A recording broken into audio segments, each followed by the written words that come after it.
నమస్కారం. మీ life style ఛానల్కి హృదయపూర్వక స్వాగతం.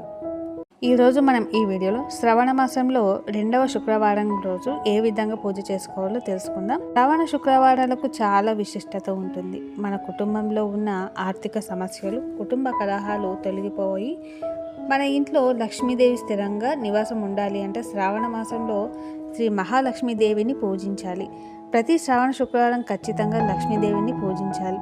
ఆగస్టు 1వ తేదీన 2వ శ్రావణ శుక్రవారం నాడు ఆడవారు ఉదయాన్నే నిద్రలేచి ఇల్లంతా శుభ్రం చేసుకొని చక్కగా తలస్నానం చేసి ఇంటి గడపలకు పసుపు రాసి ఇంటి ముందు ముగ్గులు వేసి ఇంట్లో దీపారాధన చేసుకోవాలి. అయితే ఈ శ్రావణ మాసంలో ఒక లక్ష్మీదేవి చిత్రపటాన్ని కానీ లక్ష్మీదేవి విగ్రహాన్ని కానీ తెచ్చుకోండి. అమ్మవారి ఫోటోను ప్రతిష్ఠించుకొని ఒక పీఠం ఏర్పాటు చేసుకొని అమ్మవారి విగ్రహాన్ని కానీ అమ్మవారి చిత్రపటాన్ని కానీ ప్రతిష్ఠించి గులాబీ పూలతో లక్ష్మీదేవిని అలంకరించి మన శక్తి కొలది అమ్మవారికి నగలు వేసి లక్ష్మీదేవికి కుంకుమ బొట్టు పెట్టి అమ్మవారిని అలంకరించుకోవాలి. ఇక పూజ చేసే ఆడవాళ్ళు కూడా అమ్మవారిలాగా కుంకుమ బొట్టు పెట్టుకొని కాళ్ళకు పసుపు రాసుకొని చేతుల నిండా మట్టి గాజులు వేసుకొని కొత్త వస్త్రాలను ధరించి కాస్త ప్రత్యేకంగా అలంకరించుకోవాలి. శ్రావణ శుక్రవారం ఎరుపు రంగు వస్త్రాలను ధరిస్తే చాలా మంచిది. పూజ గదిలో ఒక చిన్న ముగ్గు వేసుకొని శ్రావణ శుక్రవారం పూజను ప్రారంభించాలి. శ్రావణ శుక్రవారం నాడు పూజలో పసుపు కుంకుమలు అలాగే అక్షింతలను అమ్మవారికి దగ్గర పెట్టుకోండి. కొత్త వస్తువులు ఏవైనా ఉంటే పూజ గదిలో పెట్టుకోండి. గజరాజులు అంటే లక్ష్మీదేవికి చాలా ఇష్టం కాబట్టి మీ ఇంట్లో ఏనుగు విగ్రహాలు ఉంటే అమ్మవారి దగ్గర పెట్టుకోండి. లక్ష్మీదేవి పాల సముద్రం నుండి బయటకు రాగానే ఏనుగులు అమ్మవారికి అభిషేకం చేశాయట. కాబట్టి లక్ష్మీదేవి పూజలో ఏనుగుల విగ్రహాలు పెట్టుకుంటే చాలా మంచిది. శ్రావణ శుక్రవారంలో పూజ చేసేటప్పుడు అమ్మవారి పీఠం ముందు తప్పనిసరిగా ముగ్గుతో అమ్మవారి పాదాలు వేసుకోవాలి. అమ్మవారి పాదాలను అమ్మవారు మన ఇంట్లోకి నడిచొస్తుంది. ఏ పూజ చేసినా ముందుగా వినాయకుడికి పూజించాలి కాబట్టి వినాయకుడికి నమస్కారం చేసుకుని ఓం గం గణపతయే నమః అని ఈ మంత్రాన్ని చదివి లక్ష్మీదేవి పూజను మొదలు పెట్టాలి. శ్రావణ మాసంలో తప్పనిసరిగా ఒక చిన్న లక్ష్మీదేవి విగ్రహాన్ని తెచ్చుకోండి. అమ్మవారి విగ్రహానికి పాలతో అభిషేకం చేసి 1,000,000 జన్మల పుణ్యఫలం పొందవచ్చు. కాబట్టి శ్రావణ శుక్రవారం రోజున ఇంట్లో పూజ చేసేటప్పుడు పాలతో లక్ష్మీదేవికి అభిషేకం చేసి ధూపం సమర్పించాలి. అమ్మవారికి అభిషేకం చేసిన పాలను కుటుంబం అంతా ప్రసాదంగా స్వీకరించాలి.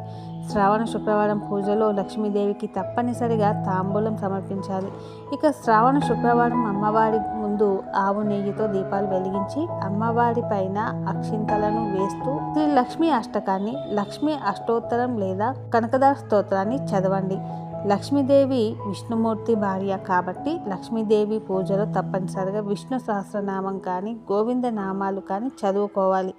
ఈ మంత్రాన్ని చదవలేని వారు ఓం నమో నారాయణాయ, ఓం శ్రీ మహాలక్ష్మి నమః ఈ మంత్రాలను చదువుతూ పూజ చేసుకోండి. అలాగే శ్రావణ శుక్రవారం పూజలో లక్ష్మీదేవి చిత్రపటం ముందు కొంత డబ్బులు పెట్టుకోండి. అయితే విశేషంగా ఈ శ్రావణ శుక్రవారం పూజలో కామాక్షి దీపం వెలిగిస్తే చాలా మంచిది. మన ఇంట్లో కామాక్షి దీపం ఉంటే ఒక ప్లేట్లో బియ్యం పోసి 2 తమలపాకులను పెట్టి తమలపాకు పైన కామాక్షి దీపం వెలిగిస్తే ఇక మన ఇల్లంతా సిరి సంపదలతో నిండిపోతుంది. ఈ సంవత్సరం అంతా డబ్బు కొరత ఏర్పడకుండా మన ఇంట్లో పుష్కలంగా ఐశ్వర్యం ఉంటుంది.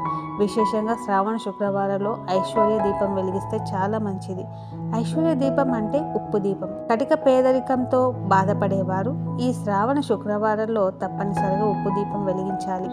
ఇక మన ఆర్థిక సమస్యలన్నీ తక్షణమే తొలగిపోతాయని అంటారు. ఈ దీపాలేవి కూడా వెలిగించలేని వారు అమ్మవారి పటం ముందు 2 ఇత్తడి కుందుల్లో ఆవు నెయ్యిని పోసి 5 వత్తులతో దీపారాధన చేయండి. ఇక విపరీతమైన అప్పుల సమస్యలతో బాధపడేవారు లక్ష్మీదేవి విగ్రహానికి యాలకుల మాలను వేయండి. అప్పులన్నీ త్వరగా తీరిపోతాయి. 11 యాలకులను ఒక పసుపు దారానికి గుచ్చి ఆ యాలకుల మాలను అమ్మవారికి వేయండి. అయితే అలాగే అమ్మవారికి కాసుల మాలను వేసినా చాలా మంచిది. ఇక లక్ష్మీదేవి పూజల్లో నైవేద్యంగా ప్రతి శుక్రవారం శనగలను నివేదించండి.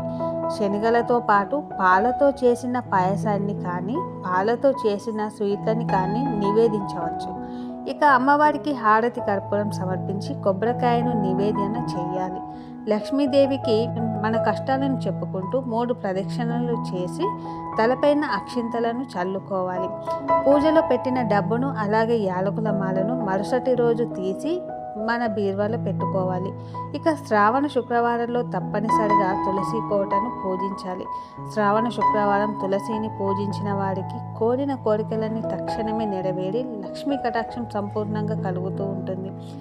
అయితే మనలో చాలామంది భక్తులు శ్రావణ శుక్రవారం పూజల్లో కలశాన్ని ఏర్పాటు చేసుకుంటారు. ప్రతి శుక్రవారం కలశం పెట్టుకునేవారు మరుసటి రోజు ఉదయం కలశాన్ని కదిలించండి. శ్రావణ మాసంలో ప్రతి శుక్రవారం కలశం పెట్టుకోవాల్సిన అవసరం లేదు, కానీ వరలక్ష్మి వ్రతం రోజు మాత్రం ఖచ్చితంగా కలశాన్ని పెట్టుకోవాలి. ఈ విధంగా శ్రావణంలో 2వ శుక్రవారం నాడు పూజ చేసుకొని అమ్మవారి కృపకు పాత్రులం అవుదాం. మీకు ఈ వీడియో నచ్చినట్లయితే లైక్ చేయండి, షేర్ చేయండి, సబ్స్క్రైబ్ చేయండి. మరిన్ని మంచి వీడియోల కోసం మన ఛానల్ని చూస్తూ ఉండండి. ధన్యవాదాలు.